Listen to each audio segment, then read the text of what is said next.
Hello guys and welcome to this week's tutorial on ProRPA.com.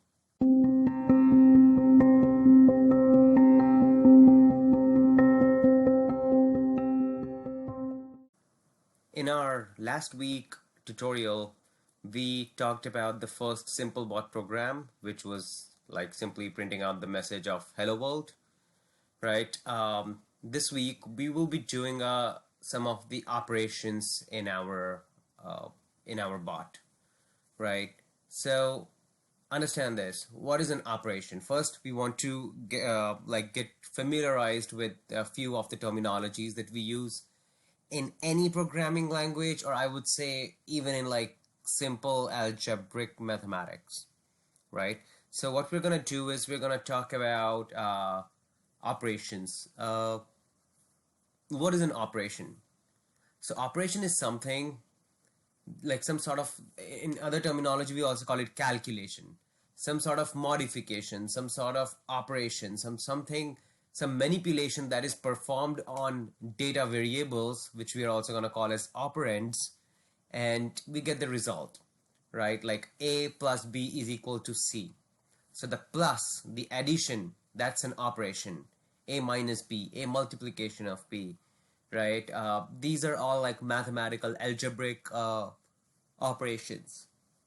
So we will be talking about a very simple example where we will have two different data variables, as you can see, English marks and math marks of some, like let's say I got some marks in these two separate tests, like in English test and in mathematics test I got some marks, and I want to just print the sum of it, right?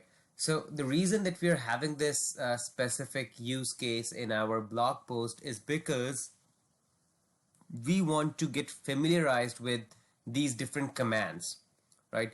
There are way too many commands out here, and it's really difficult to go into each and every of those, but we will at least be able to go through those basics, those fundamentals that can help you understand the logic, how to build a logic on top of any RPA program, and then kind of run with it.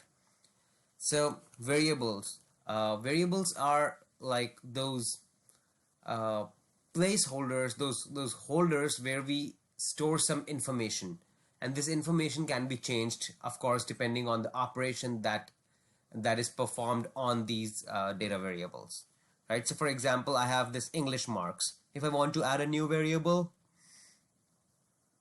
yep, there it is, the add button, right? But now just I want to show you how English marks looks like, which is what I've already created. I have selected it as a value because I don't want to read from any text file, not at the moment. And I'm giving it an initial value of 87. Similarly, for maths also, I'm giving it a specific value.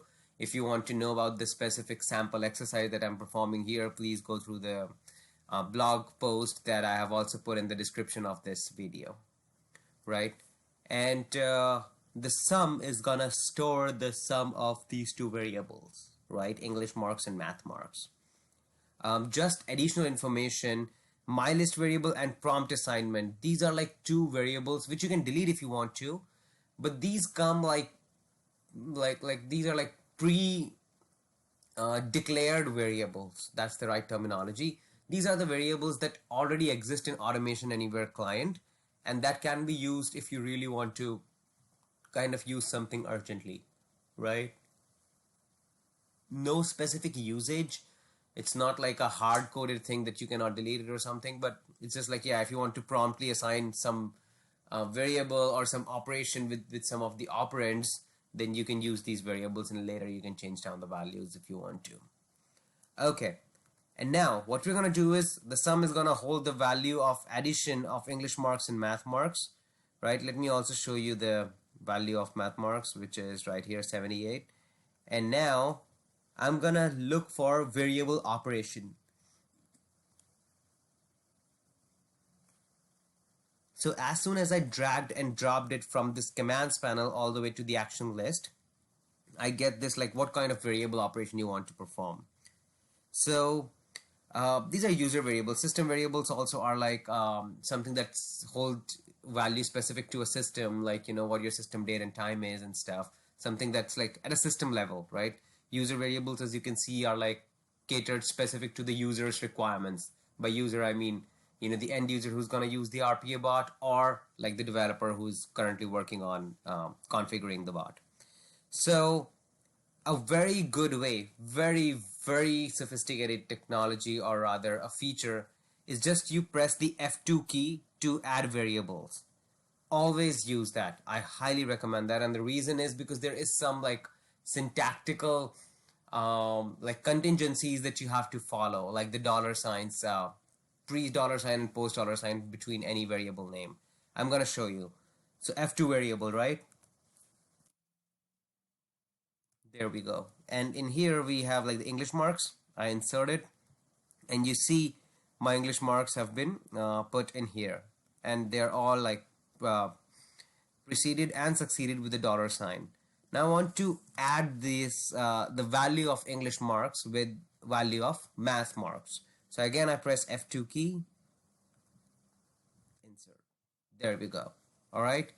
And now the operation that is being performed is the addition operation, right? The English marks and math marks addition. Now, I want to store the value of this operation into my variable called sum. That's what we did. So I just, in the specify variable, which is like the output variable, I select sum, and then I simply save it. That's it. That's all we need to do. So English and math marks was initialized with an initial value, but sum doesn't have any value. It's null at the moment. Once you save it, once you create it and stuff, you get this message. You're assigning null value. Are you sure you want to assign a null value to this specific variable? Yes. I don't care if it has an initial value or not. It's either way is going to be overwritten with the new value, which is going to be the sum of these two variables, English and maths. Make sense? Now, all we're going to do is simply print the value of, guess what? Sum variable. Now, to print the value of sum variable, again, every time, this is very intuitive, right? They give out the tip that press F2 to insert the variable. You can do that, or you can just remember it. You get kind of used to it. There we go. We have the sum variable as the output variable. If you want to close the message after every 5 seconds, I think we talked about it in the last blog article as well. You can do that by simply checking this and save.